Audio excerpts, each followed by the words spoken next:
Սիրելիայնակիցներ, մշտապես ասել եմ և հիմա էլ կրկնում եմ.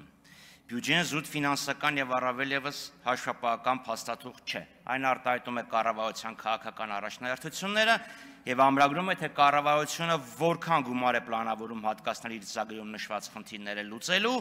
և նպատակներին հասնելու համար։ Բազմաթիվ անգամներ թե գործընկերներս, թե ես կրկնել ենք, որ կառավարության իրականացված ծրագիրը այսօր բացարձակապես որևէ առնչություն չունի նախընտրական ծրագրի հետ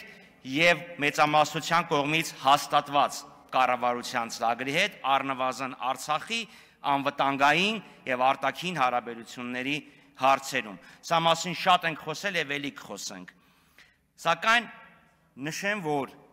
իշխանությունները չեն կատարել նաև իրենց տնտեսական բլոկի խոստումները։ Իդեպ, պարոն նախարար, համընդհանուր բազային եկամուտի մասին իմ հարցը նրա համար չէ, որ ասեի, տեսեք ինչ լավ եմ հիշում, ինչեր եք խոստացել։ Դա նրա համար է, որ ցույց տամ, որ դուք գիտակցաբար աղճատում եք իրականությունը, ավելի ճիշտ ստում եք, թե ընդդիմություն, թե իշխանություն եղած ժամանակ։ Սա այն դեպքն է, որ կեցությունը չի որոշում գիտակցությունը, եթե անազնվությունը էության մի մաս է։ Ինչևէ, անդրադառնանք այս կառավարության տնտեսական քաղաքականությանը։ Հիշեցնեմ, որ կառավարությունը խոստացել էր գիտելիքահենք և նորարարական տնտեսություն, կառավարության ծրագիր H22։ Հիշեցնեմ, որ 22-23-24 թվականներին մեր տնտեսության առաջատար և ամենաարագ աճող ճյուղը մեծածախ և մանրածախ առևտուր, ավտոմեքենաների և մոտոցիկլետների նորոգումն էր։ Համապատասխանաբար հնա 11, 12.7, 13.6%, հիրավի գիտելիքահենք ճյուղ, առնել ծախել կամ դզել փչել։ Մոգական է։ Իդեպ 25 թվականի առաջին կիսամյակում այս նորարար և գիտելիքահենք ճյուղը կազմում էր մեր հնա 14.4%-ը։ 23 թվականին Հայաստանը շախ և մատ հայտարարեց ամբողջ աշխարհին, մեկ տարվա ընթացքում 23.6 անգամ մեծացնելով ոսկերչական արտադրությունը։ Ոսկերչությունը պեռաշկի թխել չի, տիկնայք և պարոնայք, 24 թվականին Հայաստանը սկսեց ոսկի արտահանել, շատ ոսկի, մոտ 10 տոննա, քլոնդայքն էինք դարձել։ Բայց 24 թվականից Ռուս-Ուկրաինա երրորդ եռամսյակից են էլ։ Ռուս-ուկրաինական հակամարտությամբ պայմանավորված արտածին բարենպաստ գործոնների ազդեցությունը սկսեց նվազել։ Պատահական չէ, որ 22-23 թվականների համապատասխանաբար 12.6 և 8.7% բարձր աճից հետո 24 թվականին մեր տնտեսական աճը ընդամենը 5.9% էր, իսկ 25 թվականին սպասվում է 5.2% աճ։ Իդեպ նշեմ, որ անցյալ տարի այս օրերին կառավարությունը 25 թվի համար խոստանում էր 5.6%։ Հիմա 0.4%-ային կետով նվազեցրել են։ 26 թվականի համար կանխատեսվում է 5.4%։ Նախորդ տարի կանխատեսում էիք բյուջեի ուղերձն այ, պարոն Հովհաննիսյան։ Նախորդ տարի կազմում էր 5.5% կանխատեսումը։ Այսպիսով մեր նորմալ պայմաններում, երբ չկան արտածին գործոններ, մեր տնտեսական աճը 5.2-ից 5.4% է։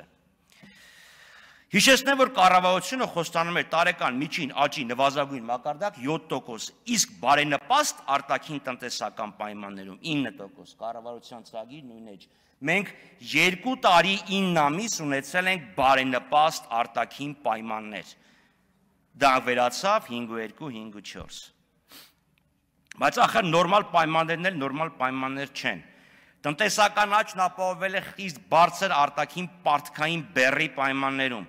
Տարեվերջին սպասվում է, որ պետական պարտքը կկազմի 5 տրիլիոն 820 միլիարդ դրամ։ Այսօրվա դոլարի կուրսով 15 միլիարդ 232 միլիոն դրամ։ Պարտքն հարաբերությունը 52.9, 26 թվականին 569 միլիարդ։ Եվ ինչի համար, 5.2-5.4%-ի համար, կասեք բան աղկինում, սենց, նենց, համաշխարհային բանկի ուրեմն Հայաստանի երկրորդ համակարգային ախտորոշման զեկույց H18 2000-ից 2008 թվականներին միջին տարեկան աճը կազմել է 11%։ Այստեղ կառավարության ներկայացուցիչը քաղաքական մեծամասնությունը համոզում են, որ պարտքը վատ բան չէ, այն նպաստում է տնտեսական բարձր աճին, բարձր վարկաժանության ապացույց է, ֆլան, ֆստան։ Ես փորձեցի հասկանալ, եթե պարտքը զտենք, ինչքան կկազմի մեր տնտեսական աճը, չկա այդ պարտքը, պատասխան չունենք, գիտեք պարոն Սուքիասյան, իմ ընկալմամբ մոտավորապես նույն հարցն էլ ձերն էր, այդ պարտքը մեր տնտեսության վրա ինչ դրական ազդեցություն ա ունեցել, չկար այդ պատասխանը։ Հիմա ես միշտ բյուջեն, էլի ընտանեկան բյուջե օրինակով եմ վերցնում, պատկերացրեք ընտանիքը հայրը կամ մյուս աշխատող ծնողները X գումարի աշխատավարձ են ստանում, դա որոշակի բարեկեցություն է ապահովում։ Ավելի լավ սնունդ, մի քիչ ավելի լավ հագուստ, միգուցե ավելի գեղեցիկ կահույք, բայց դա վերցնում է տոկոսով, հետո տոկոս է վերցնում, պարտք է վերցնում։ Պարտք որ վերցնում ես լավ է, ճաշը համեղ է, բայց այդ պարտքը տալու ես, հետ ես տալու, հետ տվածն ավելի շատ, թե այն մի քիչ ավելի լավ ապրելը, որը ապահովել է պարտքի միջոցով։ Չկար այդ պատասխանը։ Չկար, սելի այնակիցներ։ Ուրեմն գալիք տարվա ընթացքում ֆինանսական կառավարությունը պարտքի մարման եւ սպասարկման վրա վճարելու է 1 տրիլիոն 53 միլիարդ դրամ։ Այդքան գնալու է ընտանեկան բյուջեից։ 1 տրիլիոն 53 միլիարդ դրամ։ Շատ է, քիչ է։ Մենակ պարտքը 432 միլիարդ է, ներողություն, տոկոսը։ Այսինքն 629.8 մայր գումարի վրա 432 միլիարդ տոկոս։ Համեմատության համար առողջապահության բյուջեն 212 միլիարդ, կրթության 361 միլիարդ, կենսաթոշակները հանած սոցիալական ծախսերը 315 միլիարդ։ Եվ դա համար ինչի եք զարմանում, որ համաշխարհային բանկի նույն հաշվետվությունը 155 էջ ամբողջը չեմ տպել։ Նշում է, որ Հայաստանում կրթությունն են վիճակի չի, որը կարող է լինել, առողջապահությունն են վիճակի չի, որ կարող է լինել, տնտեսությունն են վիճակի չի, որ կարող է լինել, որովհետև պարտքը վերցնում եք եւ ոնց եք ծախսում եք նենց, որ 19 թվականին Վրաստանից ավելի բարձր հնա ունեցող պետությունը 25 թվականին Վրաստանից ավելի ցածր մեկ շնչին ընկնող հնա ունի։ Ստեղ էս հարցը տալիս են, ֆինանսների նախարարն ասում է Վրաստանը Ռուսաստանի հետ սահման ունի։ Դահլիճից ինչ-որ մեկն ասում է Վրաստանը ծով ունի։ Ստեղ են ասում, որ նալլա քեզ չար սատանա։ Այդ սահմանը Ռուսաստանի հետ երեք առաջացավ, թե Սևծովը թազակցած գյոլ է, նոր առաջացավ, 19 թվին չուներ։ Հայաստանը մեկ շնչին ընկնող հնայով տարածաշրջանի Կովկաս եւ Կենտրոնական Ասիա հետնապահ է 12.5 հազար է այնտեղ մեկ շնչին ընկնող։ Հիմա սիրելի այնակիցներ, լավ, պարտքի մյուս մասին կանդրադառնամ հետո։ Իշխանություններն ասում են, գիտեք, մեր միջին աշխատավարձը բարձրացել է։ Մեծ թվեր են ասում, այս միջինը 2020 թվին եղել է 203 1268 դրամ, 25 թվականի առաջի կիսամյակում 313 հազար դրամ։ Միջին բառը, որ ասում ես, այն տպավորությունն ա, որ մեջտեղն է, մոտավորապես կեսը քիչ է, մոտավորապես կեսը շատ է։ Ես այդ հարցը անցյալ տարի տվեցի պարոն նախարարին, հիշում եք պարոն Հովհաննիսյան,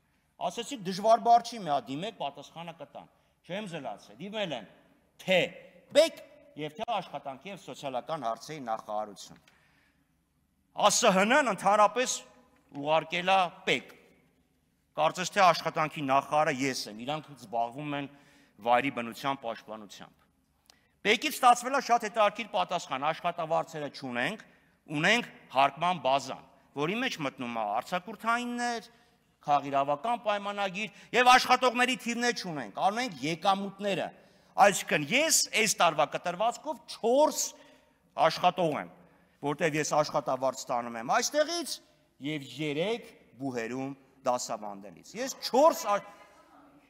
քաղաք իրավական պայմանագրով, հարգելիս, ունեմ այդ իրավունքը։ Ինչևէ 2025 թվականի առաջի կիսամյակում սիրելի հայրենակիցներ, Մեր բնակչության 75%-ը միջին աշխատավարձից ցածր է ստանում։ Հասկանում եք, բա ուր եղավ կեսը, միջինը։ Իշխան կառավարությունը այսօր չունի աշխատավարձի մեդիան արժեքը, թե մեջտեղի աշխատավարձը ինչքան է։ Չունի ավելի հաճախ հանդիպող արժեքը, բա դուք աշխատանքի շուկայի մասին ո՞նց եք դատողություն անում, պարոնայք եւ տիկնայք։ Ուրեմն, մինչև 100,000 դրամ ստանում է 176,000 մարդ, 100,000-ից 200,000 դրամ 277,000 մարդ, 200-ից 300,000 119,647, այդ միջին աշխատավարձով ում եք խաբում։ Հիմա լավ, ես կարող եմ պարոն Սիմոնյան 2 րոպե վերցնել։ Չէ, 4 րոպե շատ է։ Հիմա վերցնենք պարտքի մակարդակը ընտանեկան մակարդակում, ընտանիքում։ Սիրելի հայրենակիցներ, երբ այս իշխանությունը ստանձնեց կառավարությունը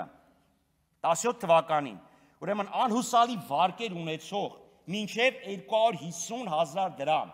անհուսալի վարկեր ունեցող քաղաքացիների ֆիզիկական անձանց թիվը